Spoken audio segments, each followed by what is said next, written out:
안녕하세요 여러분. 13차 시 수업 영상입니다. 여러분, 드디어 2단원에 들어오게 되었습니다. 2단원은 민주국가와 정부 단원으로서 무엇에 대해 배울 거냐면 일단 정부 형태에 대해서 배울 겁니다. 그리고 민주국가의 국가기관인 국회, 행정부, 법원, 헌법재판소 등에 대해서 자세히 배울 거예요. 그리고 마지막으로 2단원의 세 번째 부분에서는 민주국가의 가장 기본적인 토대라 할 수 있는 선거제도와 지방자치제도에 대해서 배울 예정입니다. 정말 재밌겠죠? 오늘은 2단원 첫 번째 수업으로서 무엇에 대해서 배울지 퀴즈를 통해서 안내해 보도록 하겠습니다. 여기 보면은 네 분의 사진이 올라와 있습니다. 다 누군지 알겠나요? 하나씩 한번 맞춰보도록 할게요. 첫 번째 사진 누구신 것 같나요? 네, 바로 문재인 대통령입니다. 한국의 정상이죠. 정상이라고 할 수 있죠. 자, 두 번째 사진 누구인가요? 네, 트럼프 대통령입니다. 네, 이분은 누구의 정상, 그러니까 어느 나라의 정상이죠? 네, 미국의 정상입니다. 그 다음 이 사람은 누군지 아나요? 네, 이분은 다시죠. 네, 아베 총리라고 불리는 분입니다. 이분은 일본의 정상이죠. 자, 네 번째 사진. 이분은 누구인지 알 것 같나요? 네, 이분은 코로나에 걸리셨다가 최근에 다 회복하신 존슨 총리라고 영국의 정상분이십니다. 이렇게 네 분에 대해서 알아보았는데요. 이 네 분의 공통점은 모두 각 나라의 정상이라는 점입니다.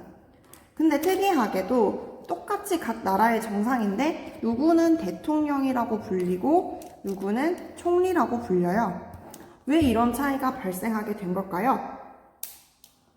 네, 왜 그렇냐면 정부 형태가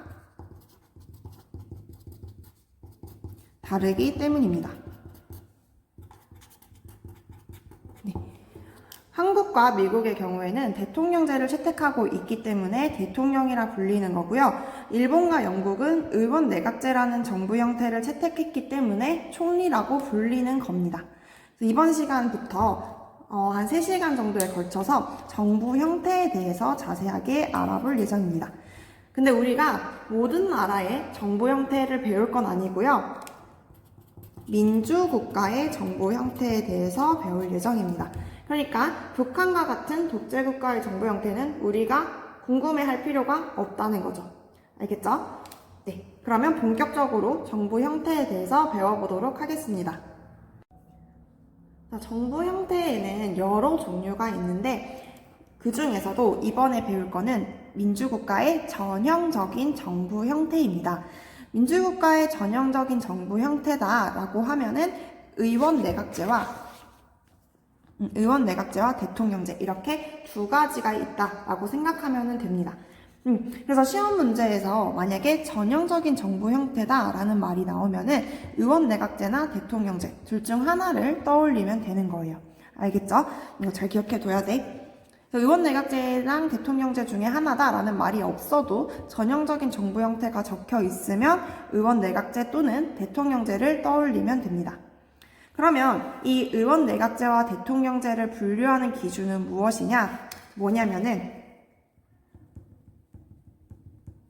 입법부와 행정부의 관계에 따라서 두 개가 달라집니다. 입법부와 행정부의 관계를 기준으로 의원 내각제와 대통령제가 분류가 됩니다. 그럼 일단 입법부랑 행정부가 뭔지부터 알아야겠죠. 입법부는 뭐냐면은 법을 제정하는 국가기관을 말합니다. 우리나라로 치면 국회가 되겠죠. 행정부는 뭐냐면은 법과 정책을 집행하는 국가기관입니다. 알겠죠? 그래서 입법부랑 행정부의 관계라는 것은 법을 만드는 국가기관과 그 법을 집행하는 국가기관의 관계다라고 생각하면 되는 거죠. 그러면 입법부와 행정부의 관계에 따라서 어떻게 대통령제와 의원 내각제로 나누어지는지 보도록 할게요. 대통령제는 입법부와 행정부가 엄격하게 분리되어 있습니다. 엄격하게 분리되어 있어요. 둘이 어떠한 그런 밀접한 관련이 없고 진짜 분리되어 있어서 각자 맡은 일만 묵묵히 수행합니다. 그러니까 입법부는 법을 만드는 역할만 묵묵히 수행하는 거고 행정부는 법을 집행하는 역할을 묵묵히 수행하는 거죠. 그리고 서로 견제를 해요. 그러니까 입법부나 행정부 둘 중 하나가 권력을 남용하지 않도록 서로 감시하고 견제하는 역할을 잘 수행합니다. 대표적인 대통령제 국가는 바로 미국입니다. 미국이 대통령제를 가장 먼저 채택을 했고 다른 나라들이 미국을 따라서 대통령제를 채택했다고 생각하면 됩니다. 그럼 의원내각제는 어떤 관계를 갖고 있냐? 의원내각제는 대통령제와 달리 입법부와 행정부가 굉장히 밀접한 관계를 갖고 있습니다. 서로 협력하는 관계를 갖고 있다고 생각하면 돼요. 대표적인 의원내각제 국가는 영국이 있어요. 영국이 의원내각제를 가장 먼저 채택했고요. 의원내각제를 채택한 다른 국가들은 다 영국을 따라서 채택했다고 생각하면 됩니다. 이걸 토대로 이번 시간에는 대통령제에 대해 자세히 알아보고요. 다음 시간엔 의원내각제에 대해서 자세히 알아보도록 하겠습니다. 자, 그러면 대통령제 보도록 하겠습니다. 우리나라는 대통령제를 채택하고 있잖아요. 우리나라 정부를 떠올리면서 들으면 좀 더 이해하기가 쉬울 것 같습니다. 대통령제는 아까 말했듯이 입법부와 행정부가 엄격히 분리되어 상호 견제와 균형이 이루어지는 정부 형태라고 했었어요. 이런 것을 권력이 분립되어 있다. 권력 분립형이라고 합니다. 알겠죠? 그러면 지금부터 그림을 그리면서 대통령제에서는 정부가 어떻게 구성이 되는지 알아보도록 하겠습니다. 여러분도 같이 그리면서 들어주세요. 자, 일단 국민이 있을 거 아니야. 국민이 주인이니까 국민이 있고 입법부, 행정부 이렇게 있습니다. 자, 우리나라를 떠올려 볼게요. 우리나라는 보면은 입법부 구성원인 국회의원 선거를 국민이 하죠. 그쵸? 국회의원 선거를 해. 그리고 행정부 구성원도 선거를 합니다. 행정부를 이끄는 대통령 선거를 하죠. 네, 이렇듯 우리나라처럼 대통령제 하에서는 국민들이 선거를 2번 합니다. 입법부 구성원도 선거를 하고 행정부 구성원도 선거를 합니다.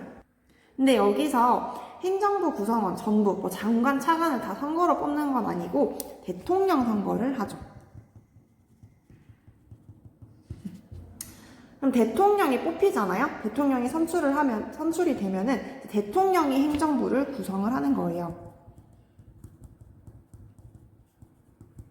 어떻게 구성을 하냐면은 여러분 뉴스를 많이 본 친구들은 알 테지만 대통령이 뽑히고 나면은 대통령이 자기랑 같이 일할 장관들을 뽑습니다. 그리고 국무총리도 임명하죠.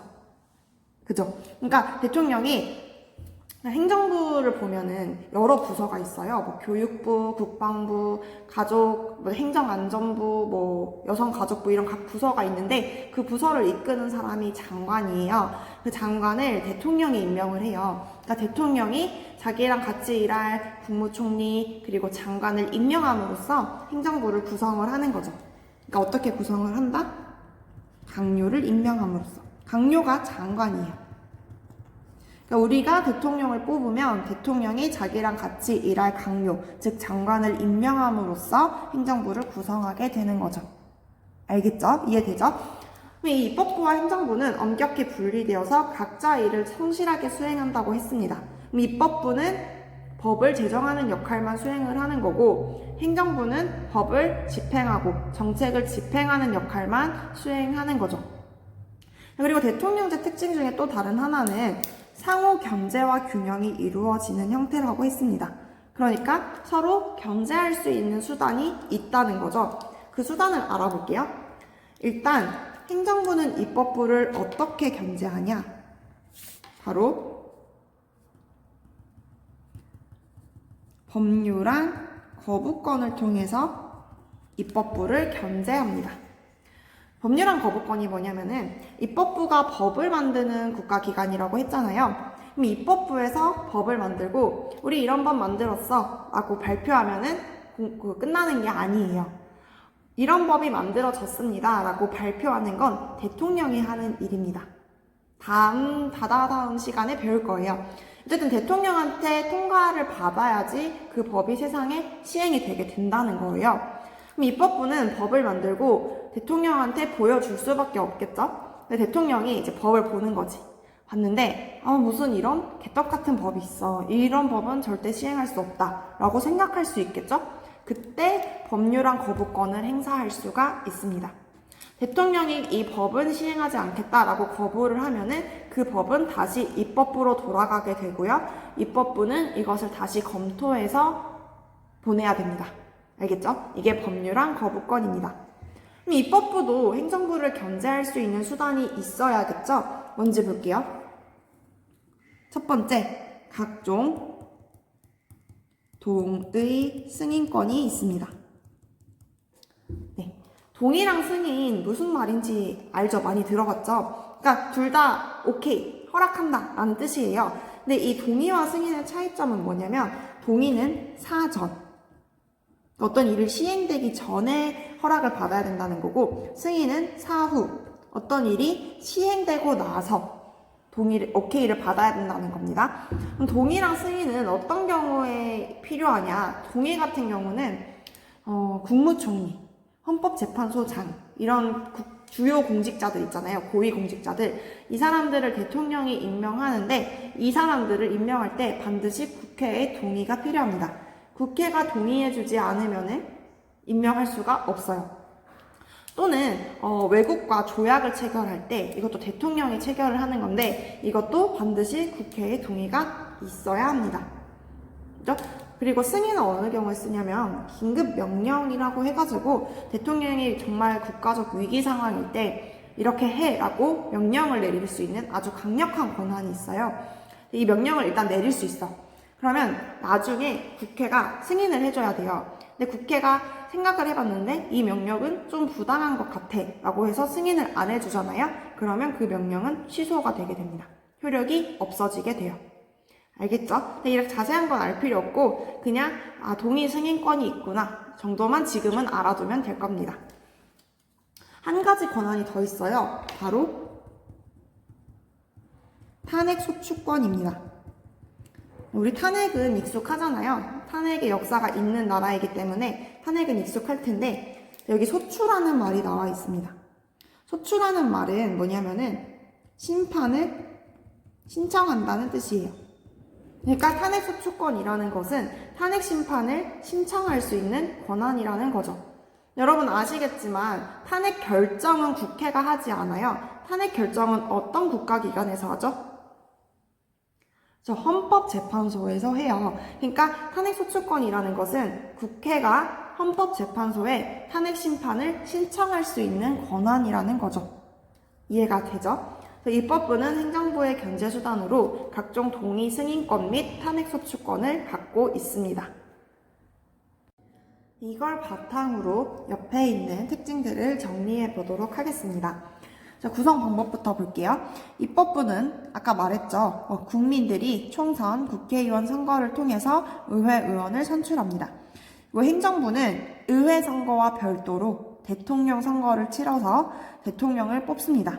그럼 이 대통령이 행정부 수반으로서 수반이라는 말이 나왔습니다. 이것도 시험에 나오는 단어니까 꼭 정리해 두세요. 수반은 이끄는 사람이라는 뜻이에요. 그러니까 대통령이 행정부를 이끄는 사람으로서 강요를 임명함으로써 행정부를 구성한다고 했습니다. 아까 했던 거죠. 그러면 특징을 보도록 할게요. 특징. 네, 입법부와 행정부가 각각 독립적으로 기능하고 각자의 기능, 각자의 임무를 서로 침범하지 않는다고 했어요. 각자의 임무는 각자가 수행하는 것을 원칙으로 했습니다. 그걸 생각하고 밑에 특징을 볼게요. 자, 첫 번째, 의회 의원과 행정부 강요 겸직이 가능한가 불가능한가. 그러니까 국회의원과 장관 겸직이 가능하냐, 국회의원이면서 장관일 수가 있냐 라는 질문인데, 자, 가능할까요 불가능할까요? 생각해 보세요. 자, 대통령제 하에서는 입법부와 행정부가 서로 엄격하게 분리되어 있다고 했습니다. 그러니까 겸직이라는 것은 있을 수가 없는 일이죠. 불가능합니다. 그리고 행정부의 법률안 제출권 볼게요. 법률안 제출권이라는 건 뭐냐면 행정부가 이 법이 우리나라에 필요할 것 같은데 라고 생각해서 국회에 이 법 좀 만들어봐. 우리가 안을 만들어 봤어. 라고 제출하는 거예요. 자, 이거 있을까요? 없을까요? 없어. 법을 만드는 거는 국회 고유의 권한이에요. 대통령제 하에서는 각자의 권한, 임무 침범하지 않기로 했죠. 법률안을 제출한다는 건 있을 수 없는 일입니다. 알겠죠? 그럼 두 번째 특징 보도록 할게요. 두 번째 특징. 대통령이 국가 원수이면서 행정부 수반입니다. 자, 그게 무슨 말인지 볼게요. 국가 원수가 국가에게 나쁜 짓을 해갖고 전 국민이 미워하는 그런 원수다라는 게 아니고, 국가 원수라는 것은 외국에서 그 나라를 대표하는 사람을 말합니다. 알겠죠? 그 행정부 수반은 아까 말했죠. 행정부를 이끄는 사람이라고. 그러니까 대통령이 외국에서 그 나라를 대표하는 역할도 하면서 행정부를 이끄는 역할도 한다는 거죠. 이게 지금 들으면 무슨 말인지 모르겠어. 근데 의원내각제랑 비교해보면은 쉬워요. 의원내각제에는 국가 원수랑 행정부 수반이 달라요. 알겠죠? 다음 시간에 배울 거니까 지금은 대통령제 하에서는 대통령이 국가 원수이면서 행정부 수반이구나 라고 생각하면 됩니다. 그리고 이 대통령의 임기가 보장이 됩니다. 그러니까 물론 탄핵을 당하면은 임기를 다 채우지 못하고 물러나야 되겠지만 탄핵 당하기가 쉽지가 않습니다. 그래서 웬만하면은 대통령의 임기는 끝까지 채워지죠. 우리나라도 딱 한 번밖에 임기를 못 채운 적이 없었잖아요. 그러니까 대통령의 임기는 웬만하면 보장된다라고 생각하면 됩니다. 그리고 정치적 책임 볼게요. 정치적 책임이라는 거는 내가 정치적으로 잘못했을 때 누구한테 책임을 져야 하느냐를 묻는 건데요. 보통 이 정치적 책임은 자신을 뽑아준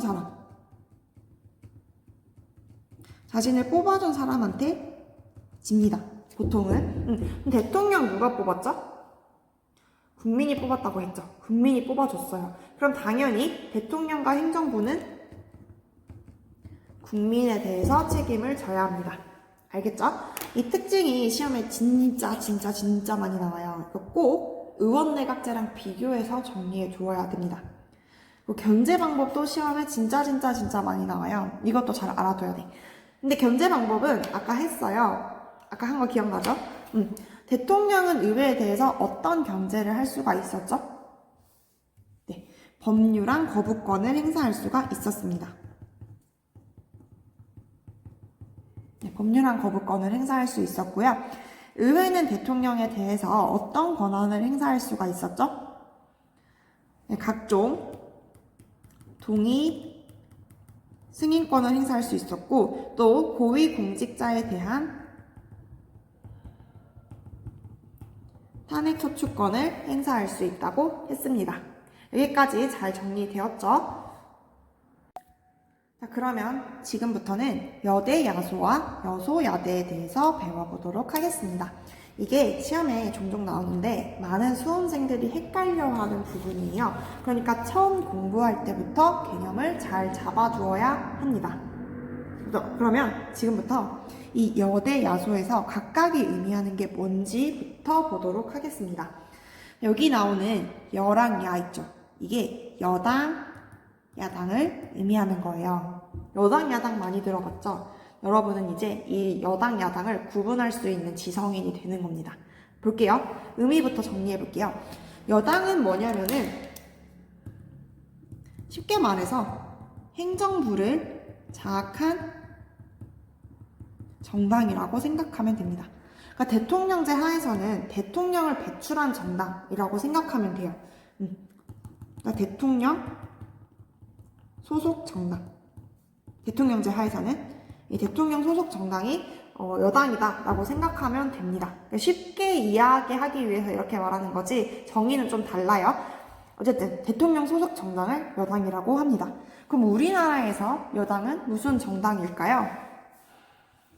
네, 우리나라에서는 더불어민주당이 여당이라고 할 수가 있는 거죠. 왜냐면 대통령이 더불어민주당 정당 출신, 더불어민주당 출신 대통령이니까 말이죠. 야당은 뭐냐면은 야당은 여당을 제외한 나머지 정당을 의미합니다. 그러니까 우리나라에서는 더불어민주당을 제외한 모든 정당은 야당이다 라고 할 수가 있는 거죠. 이해가 되시죠? 그럼 이제 여야는 해결이 됐어요. 그러면 이 대랑 소가 뭔지 알아보도록 할게요.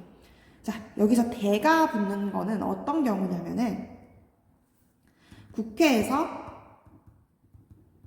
과반수 의석을 차지한 정당, 차지했을 경우 대가 붙습니다. 국회에서 과반수 의석을 차지했을 경우, 과반수가 뭔지 알죠? 절반이 넘는 수를 말하는 거예요. 연습해볼게. 우리나라 국회의원 몇 명인지 아세요? 300명이에요. 자, 그럼 300명에서 과반수 의석을 차지하려면 몇 석 이상이 돼야 될까? 이거 진짜 많이 헷갈려 한다? 생각해보세요. 몇 석 이상이 되면 과반수라고 할 수 있을까요? 네, 많은 친구들이 150석을 외쳐요. 여러분, 150석은 반이 넘는 게 아니잖아. 절반이 넘어야 과반수라고 했죠. 150석은 딱 절반이죠. 151석이 돼야지 과반수 의석을 차지했다고 할 수 있습니다. 그러니까 151석 이상이 되면은 과반수를 차지했다고 하는 거죠. 그래서 21대 국회의원 선거 결과 여당이 180석을 차지했어요. 그러면 대라는 말을 붙일 수 있겠죠? 과반수 의석을 확보했으니까. 이해되시죠? 소는 과반수 의석을 차지하지 못했을 경우 소가 붙게 되는 겁니다.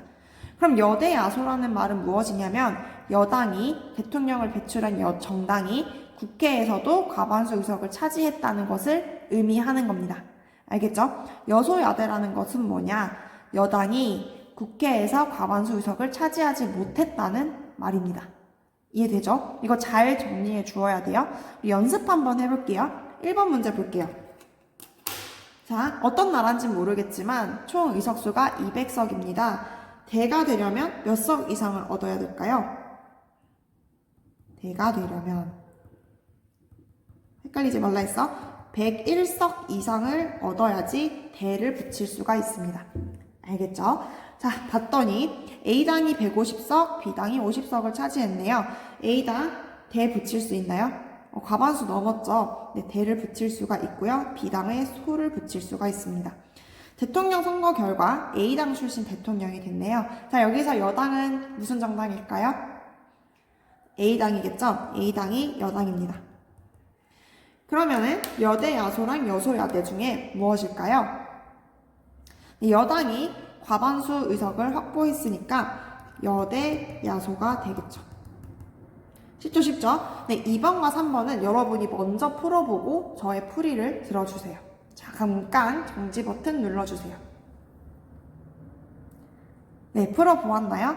한번 풀이를 해보도록 할게요. 자, 2번 문제 볼게요. 2번도 역시 총 의석수는 200석입니다. 101석 이상을 얻어야 대라는 말을 붙일 수가 있겠네요. 총선 결과를 봤더니 A당은 150석, B당은 50석을 얻었습니다. 네. 그리고 대통령 선거 결과를 봤더니 B당 출신 대통령이 되었네요. B당이 그러면 여당이 되겠습니다. 자, 여기서 봤더니 여당이 과반수 의석을 차지했나요? 아니죠. 50석밖에 차지하지 못했습니다. 이런 경우 뭐라고 부른다고? 여소야대라고 부른다고 했습니다. 3번 문제 보도록 할게요. 3번 문제 총 의석수 200석이고요. 총선 결과를 봤더니 A당 80, B당 60, C당 50, D당 10석을 얻었습니다. 자, 여기 과반수 의석을 차지한 정당이 있나요? 없습니다. 과반수 의석을 차지한 정당이 없어요. 그러면 무조건 여소야대라고 생각하면 돼요. 왜냐면 어쨌든 여당은 여기서 어느 당이야? A당이 여당이죠? 그러니까 여당이든 야당이든 과반수를 차지한 정당이 없기 때문에 무조건 여소야대라고 생각하면 됩니다. 그러니까 A당이 80석밖에 차지 못했으니까 과반수 못 넘었죠? 여소야대라고 하면은 됩니다. 이해가 되죠? 네, 이 부분은 시험에서 많은 수험생들이 헷갈려하는 부분이니까 여러분은 잘 정리해 두어서 실수하지 않도록 해주세요. 자, 대통령제에 대해서 정말 많은 것을 배워왔습니다. 이제 장단점만 하고 마치도록 할게요. 먼저 대통령제의 장점 보도록 할게요. 제가 아까 말했듯이 대통령의 임기는 웬만하면 보장된다고 했어요. 그러니까 우리나라 같은 경우는 5년이 웬만하면 보장이 되죠. 그렇기 때문에 다른 국가기관이나 국민들의 눈치를 보지 않고 안정적이고 일관된 자신의 소신껏 정책을 추진할 수 있다는 장점이 있습니다. 그러니까 전국의 안정도가 높다는 거죠. 막 대통령이 계속해서 바뀌고 그거에 따라서 계속해서 정책이 바뀌면은 혼란스럽긴 하겠죠. 근데 그런 걸 막을 수 있다는 장점이 있습니다. 그리고 의회 다수파 횡포 견제에 유리해요. 이게 무슨 말이냐면은 의회에서 사실 절반 과반수 의석을 차지하면은 법을 만들기가 굉장히 쉽거든요. 보통 법률안을 하나 만들려면 의회 전체 인원의 과반수 출석 및 출석의원 과반수 찬성이 필요해요. 그러니까 국회의 과반수를 차지했다는 것은 법을 그냥 통과시킬 수 있다는 말이에요. 다수파가 자기들한테 유리한 법만 막 만들 수 있잖아요. 근데 그것을 견제할 수 있는 강력한 권한이 대통령한테 있습니다. 견제수단, 아까 뭐라고 했었죠? 대통령이 의회를 견제하는 수단으로 법률안 거부권이 있었죠? 이 법률안 거부권을 통해 의회 다수파의 행포를 견제하기 유리하다는 장점이 있습니다. 근데 단점도 있어요. 단점 볼게요. 단점. 대통령이 임기가 보장되어 있다는 것은 다른 말로 막 나갈 수 있다는 거예요. 국민 눈치도 안 봐도 된다는 거야. 국민 눈치도 보지 않고 다른 국가기관 눈치 보지 않고 그냥 자기 마음대로 할 수 있다는 걸 의미하기도 해요. 그래서 국민들의 어떤 여론에 민감하지 않고 둔감하게 대응할 수 있다는 단점이 있고요. 또 대통령이 의원 내각제에 비해서 상대적으로 권한을 많이 갖고 있어요. 그래서 독재가 이루어질 수 있다는 우려도 많이 제기가 되죠. 두 번째, 세 번째 단점은 케이스에 따라서 구분을 한 건데 여소야대냐, 여대야소냐에 따라서 다르게 나타나는 단점들입니다. 자, 일단 독단적 국정 운영이 가능하다. 이거 여소야대일까요? 여대야소일까요? 네, 이거는 여대야소일 때 나타나는 문제점입니다. 여대야소는 아까 뭐라 했어? 대통령을 배출한 정당이 국회에서도 과반수를 차지한다고 했었죠. 그러면 그 정당이 입법부랑 행정부를 다 먹었다는 거예요. 그러면은 그 정당이 마음대로 국정 운영이 가능하다는 걸 뜻하는 거겠죠. 이런 문제가 발생할 수 있습니다.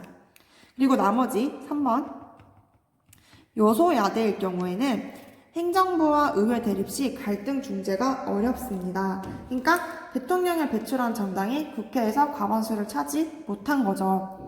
그러면은 행정부랑 의회가 진짜 겁나 많이 싸워요. 그러니까 우리 20대 국회를 떠올리면 돼요. 지금은 여대야소가 됐지만 4.15 총선 전에는 여소야대였어요. 그래서 국회랑 행정부가 맨날 충돌하고 법률안 통과가 되기가 굉장히 힘들었었죠. 갈등 중재가 굉장히 어려운 그런 한계를 가지고 있습니다. 여기까지 대통령제에 대해 배워보았습니다. 다음 시간에는 의원 내각제부터 공부해 보도록 하겠습니다.